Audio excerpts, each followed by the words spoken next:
दीपू, यहाँ क्यों बैठे हो? नानी, मैं चींटियों को देख रहा हूँ। क्यों, ऐसा क्या है? देखो, सारी चींटियां पंक्ति में चलती हैं। कितने बड़े बड़े दाने उठा लेती हैं। हाँ, चींटियां मेहनती होती हैं। एक चींटी तो बार बार गिर रही थी, पर उसने बार बार दाना उठाया। दीपू तो बहुत समझदार है। उसे जीव जंतुओं से भी कितना प्यार है। अच्छा बताओ कि इन सारी बातों में क्या क्या काम हो रहे हैं? बैठे हो, देख रहा हूँ, चलती हैं, उठा लेती हैं, होती हैं, गिर रही थी, उठाया। कार्यों के होने या कराने का ज्ञान कराने वाले ये शब्द क्रिया कहलाते हैं। जिन शब्दों से किसी काम के होने या करने का पता चलता है, उन्हें क्रिया कहते हैं। धातु और क्रिया का संबंध। धातु क्रियाओं के मूल रूप को धातु कहते हैं, जैसे लिख, जा, हंस, आ, पढ़ आदि।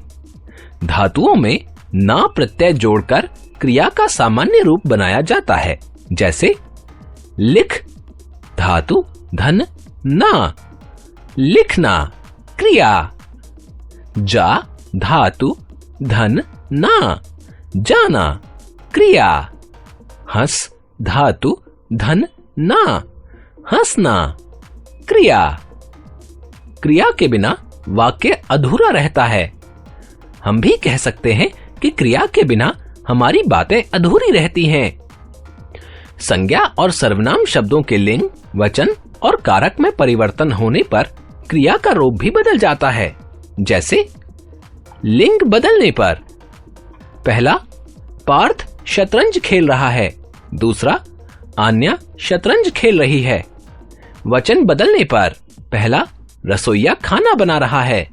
दूसरा, रसोइये खाना बना रहे हैं। कारक बदलने पर पहला, मीरा ने सारे रंग बिखेर दिए। दूसरा, मीरा से सारे रंग बिखर गए। क्रिया के भेद। क्रिया के दो भेद होते हैं, सकर्मक क्रिया, अकर्मक क्रिया। सकर्मक क्रिया, पुस्तक को वहां रख दो। रमन दूध पी रहा है। नवीन ने गाना गाया। वाक्यों में रख दो, पी रहा है और गाया क्रियाओं के साथ क्रम से पुस्तक, दूध और गाना कर्म लगे हैं। इनके बिना वाक्य का अर्थ स्पष्ट नहीं होता। वाक्य में जब क्रिया कर्म के साथ आती है या कर्म के लोप होने का संकेत करती है, तो वह सकर्मक क्रिया कहलाती है। सकर्मक क्रिया की पहचान। वाक्य की क्रिया के साथ क्या या किसे लगाकर प्रश्न करने पर प्राप्त होने वाला उत्तर कर्म होता है और वह क्रिया सकर्मक होती है। जैसे दिए गए वाक्यों में पहला, वहां क्या किसको रख दो, पुस्तक। दूसरा, रमन क्या पी रहा है, दूध। तीसरा, नवीन ने क्या गाया, गाना। यहाँ पर पुस्तक, दूध और गाना शब्द क्या और किसे का उत्तर दे रहे हैं। ये शब्द कर्म हैं और इनके साथ लगी क्रियाएं सकर्मक क्रियाएं हैं। कुछ अन्य सकर्मक क्रियाएं लेना, देना, पढ़ना, खाना, पीना आदि सकर्मक क्रियाएं हैं। अकर्मक क्रिया। मोर नाच रहा है, कपिला दौड़ रही है, दादाजी चटाई पर बैठे हैं।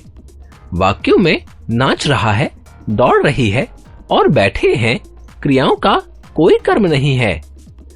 अकर्मक, अधन कर्मक का अर्थ है जो कर्म के बिना हो, अर्थात वाक्य में जिस क्रिया के साथ कोई कर्म नहीं होता तो उस क्रिया को अकर्मक क्रिया कहते हैं।